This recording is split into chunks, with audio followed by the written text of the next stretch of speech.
just want to give you a couple more lessons with mother. I think empathy, now empathy is one of those words. Empathy is quite similar to rapport. Rapport is where you're in step with a person, but empathy is where you're on the same page, you're feeling the same way that they're feeling. And I think one of the reasons why people wanted to do business, companies wanted to do business with charities, is they felt that we had supporter bases and that we were very close empathy with those supporter bases. So empathy, I think, is a secret weapon for fundraisers, but I think we lost control of it. So I want to introduce you to a young woman called Samantha Mackay, who describes herself as a life changer, and I'll come back to her in a little bit. You may have noticed that the word fundraising has got two I's in it. I think they should stand for innovation and inspiration rather than imitation and irritation. Too often, if you ask the public, they would say that's not so. So fast forward now about 35 years or more.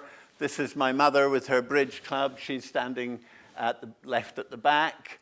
My mother was becoming much older. As the years passed, she began to get forgetful. She wasn't as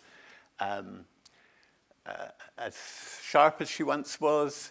And all of her life, my mother had supported a number of charities.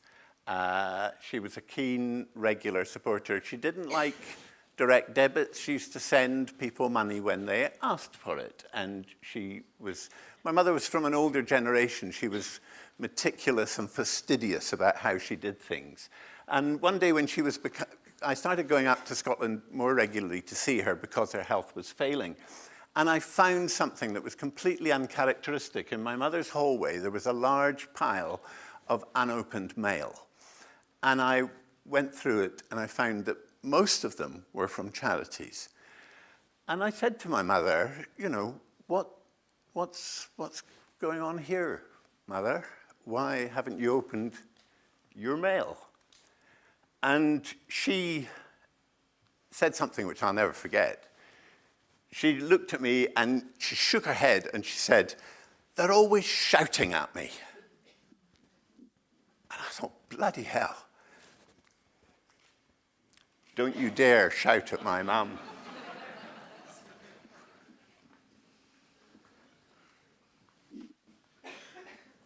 The point is that my mother now had reached a stage in her life.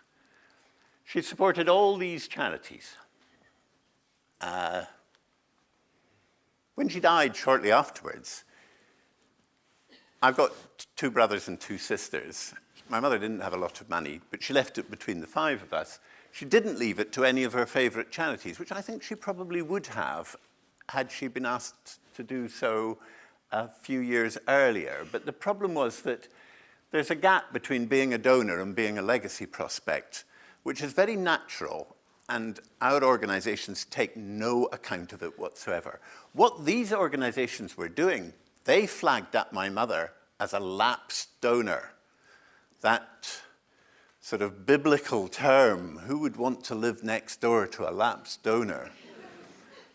And that meant that they were increasingly stridently asking her to give and give and give, and my mother thought they were shouting at her. So, Alan Clayton and I run events in the hotel on the shores of Loch Ness, and we've had the opportunity of working with a number of groups. I want to just talk about clients of a telephone fundraising agency. We were asking them about whose job is it to talk to donors. There were 16 clients of a telephone fundraising agency, and I said, how many of you have actually made a phone call yourself to one of the donors that you asked this telephone agency to call? And nobody had. Not one person of those 16 clients had actually done what they were asking the commercial supplier to do. I asked them then, how many of you have sat beside somebody who's making a call? And half of the room put their hands up. And the telephone fundraising people said, the trouble is, that the people from the charities want to come up in the afternoon or the morning, but we make our calls in the evening. You know, so we have to fake it. We have to put something on for them, and they seem quite happy. So it's not the PowerPoint proficient professional fundraiser who's talking to donors. It's somebody like this guy or this guy. In the background, the fundraisers are counting the money, but they're not thinking about the conversations with donors. So we asked them. We asked Sam Mackay. The reason I picked Sam, she was with a group of her colleagues, is that her boss had pointed out to me how she described herself on Facebook. She described herself as a life changer, not a telephone fundraiser. She was a life changer. And I said to them, you know, so what's it really all about? And they said, it's about building rapport and adding meaning to life. These are the people that most people in my country, most fundraisers, think are beneath talking to. They're not worth bothering with. They're suppliers. You just screw them down on cost. That's all you do. Shared dreams, shared passions, shared stories, sharing emotions, sharing experience in a shared language. In short, sharing feelings. That's why Sam Mackay justifies her description as a life changer. This is a quote from Relationship Fundraising.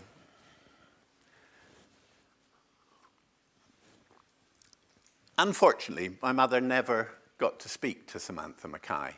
But I think if my mother had, she would have found that quite fulfilling. Samantha Mackay works for a company that doesn't use scripts, which is a really strange thing. Together, they would have found a way, I believe, to enhance my mum's experience of and fulfillment in being a donor. Because my mother wanted to be a donor. She got a lot of joy from being a donor. Sam Mackay would have helped her to access that, not driven her away. So I want to read you a little story here. This is also the charity I mentioned, Macmillan, with the collecting boxes. This is a letter which arrived in their offices completely unsolicited. It says, "Hi, I lost my partner in August this year after an 8-month battle with cancer. She sadly died in hospital before we had time to request the Macmillan Home Cancer Support Service." This is him writing to the charity saying, you didn't get to us in time. He said, "A few weeks after her funeral, I answered the phone at home. It was a lady from Macmillan who asked if I would be willing to accept a collection box for donations. I agreed, stating that I had recently lost my partner. The lady said she was very sorry to hear this, then, to my amazement, asked me how I was coping and whether there was anything I needed any help with. I had spent countless hours in doctors' surgeries and many different wards in various hospitals and departments talking to medical staff about my partner, and I realized that this was the first time that anyone had asked me how I was. You are a remarkable group of people, and I would like you to know that I am coping very well, thank you, by doing anything I can to raise money for Macmillan. The phone call made me realize that just because my partner has gone does not mean my fight against this terrible disease has to be over. Thank you very much again." The point is, it wasn't a lady from Macmillan that phoned them. It was one of Samantha's colleagues. And she had been trained to listen and to have a real conversation.